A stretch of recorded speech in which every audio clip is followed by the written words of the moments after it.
What's my main fears leading up to my transition? I suppose it was several-fold. So financial security. I think the ability to keep earning a living somehow was an anxiety. Fear of rejection was also a big fear. Humiliation, losing my family, losing my friends, losing my status.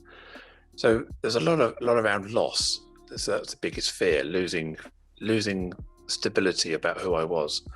Fear of being alone, fear of being unwanted, fear of not having what I had, if you like.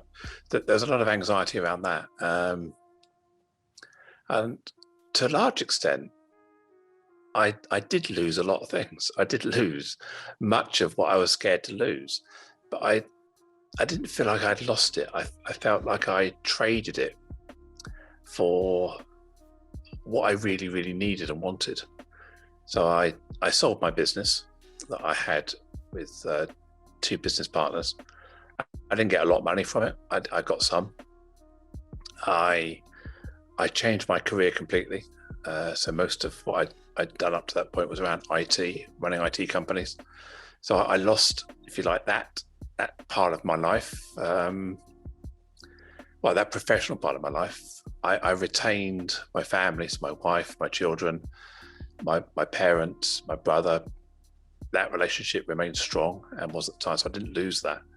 But for various reasons, my financial stability was severely impacted. I went through a phase where I had some significant debts that I'd accrued over much of my life, plus there were some tax implications for selling the business that I hadn't fully appreciated. And there were also some other legacy tax issues from tax planning in my business life that were going wrong. So I actually financially rebooted and did an IVA. So most of and ended up selling my house because of it. So much of, if you like, my financial life, I lost, or it changed significantly. So I think the fear and anxiety about that transitioning, about what I could lose, I think came into perspective by realizing what was important to me. My gender identity was important to me. And I always said that the one red line that I wasn't prepared to lose was my wife and family. And everything else, as far as I was concerned, could fall by the wayside.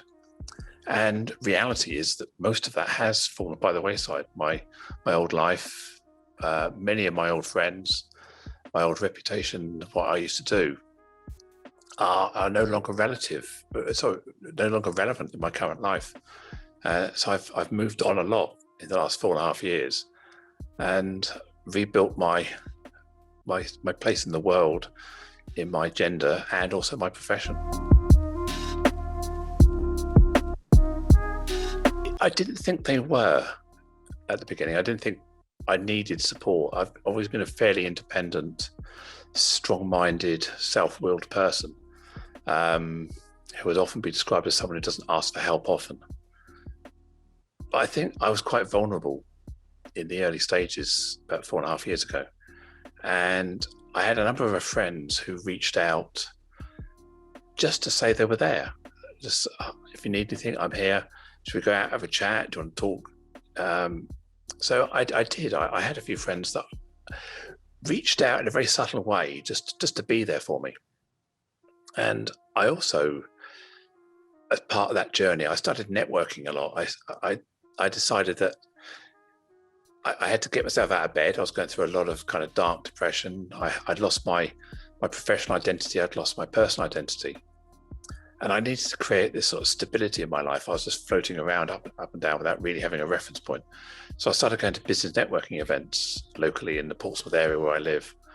And I went to a business planning workshop. I went to a cybersecurity conference. I started just going out there, entrepreneurs clubs, and just mixing and mingling people, talking about my business ambitions, my kind of game plan, where I was going to go. And I very quickly built up a new network of people who only knew me as me, who supported me for being me and gave me that self-belief, because I think in those early days, imposter syndrome and limiting beliefs that were very strong, both around my gender identity. Am I trans enough? Am I female enough? Am I good enough to be me? And could I be taken seriously as a person in business and professional? Because you look at the stats, the media, and they paint being trans as a kind of a significant disadvantage.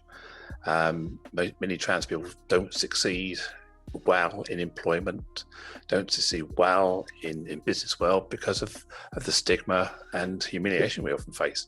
So I was trying to fight back against this mantra of perceived challenge, perceived failure. So I was very strong-willed, and I was very reassured by the support and the people that came to look after me. So yeah, I've built a huge network of people around the world in the space I'm in, and I'm constantly proud of my friends and my network for supporting me, amplifying me.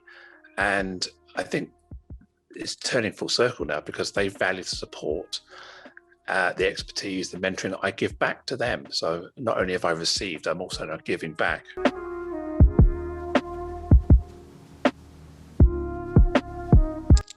I come from the stance where I focus on inclusion and belonging. I think if you generate a sense of belonging with an organization, if the culture has if an organization has a culture such that I belong and I feel included, it doesn't matter who I am, because I will be valued for who I am. So I'm a strong believer that that's the core. Think about the culture, think about the vision and values of an organization, think about what you stand for. And then through that, I will feel that sense of belonging or alignment with you as an organization, with my colleagues, and then I'll feel included. I think if we truly get that right, then focusing on diversity, people often misuse that term. I think we can have diverse groups, we can have diverse organizations, but we don't have diverse people. People are diverse by definition. What we have is people who are unique. And what we need to do is recognize the intersectionality. We need to recognize who they are and celebrate them for that difference or for that similarity. So I want people to see my transness. I want people to see my gender identity. I'm sure people who are Black want people to see their ethnicity and faith and not hide that. So that's for me, it's about bringing your whole self to work. It's about being allowed to succeed as you and thrive as you and not have to mask or cover it. So diversity for me is the mix, it's the ingredients, it's what makes up the world. And inclusion is what helps us all stick together and feel that sense of belonging and build that culture.